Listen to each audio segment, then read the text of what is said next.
بسم اللہ الرحمن الرحیم الذین ينفقون اموالهم فی سبیل اللہ، پھر جو لوگ کہ اپنا مال خرچ کرتے ہیں اللہ کی راہ میں، ثم لا يتبعون ما انفقوا منا ولا اذى، پھر جو کچھ وہ خرچ کرتے ہیں اس کے بعد نہ تو تکلیف پہنچاتے ہیں نہ احسان جتاتے ہیں۔ دیکھیے جی، میں نے اس وقت اتنا چندہ دیا تھا، معلوم ہوا کہ میرا حق جو ہے وہ زیادہ ہے، پھر میری بات مانی جانی چاہیے۔ ہم چندے زیادہ دیتے ہیں تو بات بھی تو ہماری چلنی چاہیے۔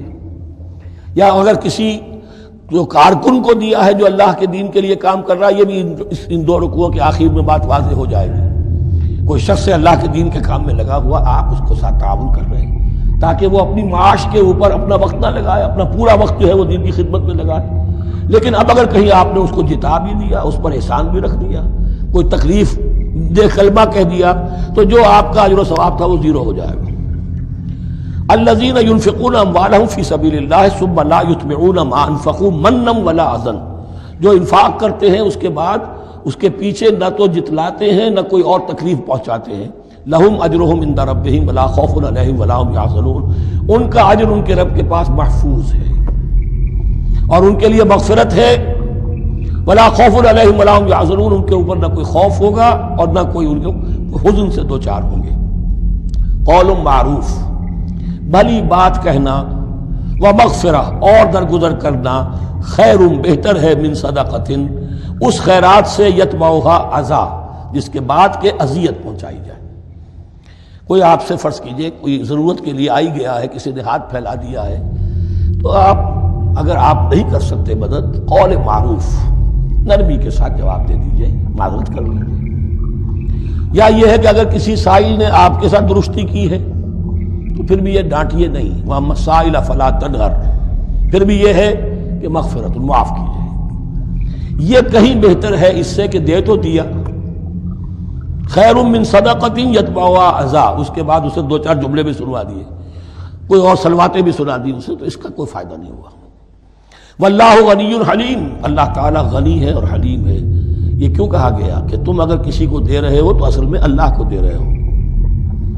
ایک حدیث میں آتا ہے کہ اللہ تعالیٰ اپنے بندے سے شکایت کرے گا، اے میرے بندے، تیرے پاس مال تھا، میں نے تجھ سے مال طلب کیا تھا، میں بھوکا تھا، میں نے تجھ سے روٹی مانگی، تو نے مجھے کھلایا نہیں۔ بندہ کہے اللہ تو غنی ہے، تجھے بھوک، تجھے احتیاج، کہ وہ جو میرا بندہ تھا جو بھوکا تھا، اس نے جو مانگا تھا تجھ سے وہ میں ہی تھا، اصل میرا بندہ تھا۔ الخلق عیال اللہ، تجھ سے انہیں کھانے کو نہیں دیا تمہیں، تو گویا کہ مجھے نہیں دیا۔ اے میرے بندے، میں ننگا تھا، میں نے تجھ سے میں چاہا کہ میرا سطر ڈھانپ دے، مجھے کوئی لباس دے دے، لیکن یہ کہ تو نے نہیں دیا۔ یہ اسی طریقے سے تو سمجھ لیجئے کہ اللہ تو غنی ہے، جو دے رہے ہو سمجھ لو کہ اللہ کو دے رہے ہو، اور حلیم ہے، وہ حلم والا ہے، فوراً نہیں پکڑتا تمہیں۔ تم جو بھی کرتے ہو، جو دل سے اتری ہوئی شے وہ اللہ کے نام پہ دے دو، جو ردی چیزیں وہ اللہ کے نام پہ دے دو، تو اللہ تعالیٰ کی غیرت جو ہے اسی وقت اگر جوش میں آ جائے اور تمہیں پیس کے سرما کر دے وہ، تو وہ کر سکتا ہے، لیکن نہیں، حلیم ہے، وہ دیکھتا ہے کہ میری توہین کر رہا ہے، مجھے دے رہا ہے اور یہ دے رہا ہے۔ یا ایھا الذین آمنوا لا تبطلوا صدقاتکم بالمن والاذی، اہل ایمان اپنے صدقات کو باطل نہ کر لو، نسیہ منسیہ ہو جاتے ہیں، بالمن والاذی، جتلا کر اور کوئی اذیت بخش بات کہہ کر۔ کالذی ينفق مالہ رئاء الناس، ان لوگوں کی طرح، اس شخص کی طرح جو اپنا مال خرچ کرتا ہے لوگوں کو دکھانے کے لیے، دے تو رہا ہے صدقات، چیریٹی ہاؤس، بڑے بڑے ادارے قائم کر دیے ہیں، یہ کہ سب ریاکاری ہے۔ کوئی سرکار دربار میں رسائی کے لیے فاؤنڈیشنز بنے ہوئے، کچھ اپنے وہ ٹیکس بچانے کے لیے، کچھ اور اپنی ناموری، کیونکہ پھر الیکشن بھی لڑنا ہے۔ یہ سارے کام جو ہوتے ہیں اللہ جانتا ہے کس کی کیا نیت ہے۔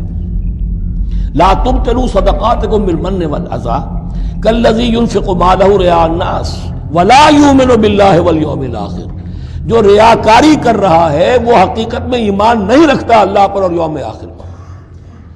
یہ ریا اور یہ ایمان ایک دوسرے کی ضد ہے،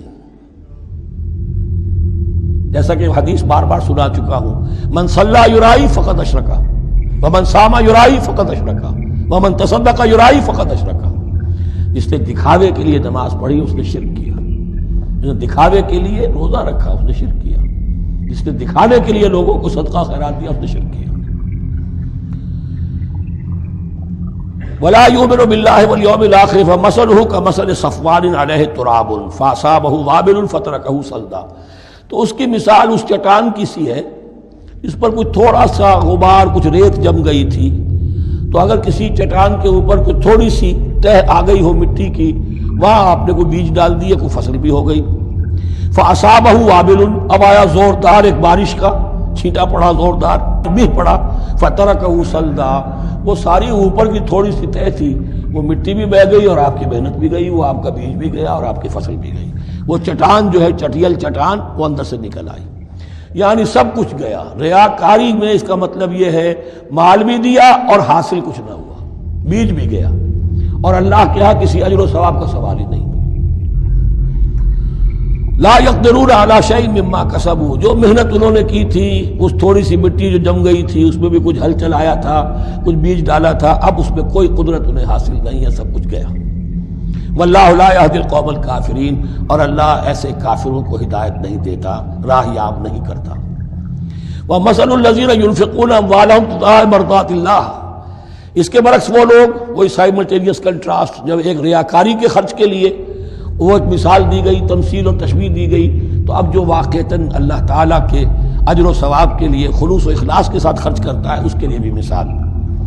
ومثل الذین ينفقون اموالهم ابتغاء مرضات اللہ، اور مثال ان لوگوں کی جو خرچ کرتے ہیں اپنے مال اللہ کی رضا جوئی کے لیے، خوشی حاصل کرنے کے لیے، وَتَثْبِيتًا مِّنْ أَنفُسِهِمْ، اور اپنے عزم کی پختگی کے ساتھ، اپنے نفس کی پختگی کے ساتھ.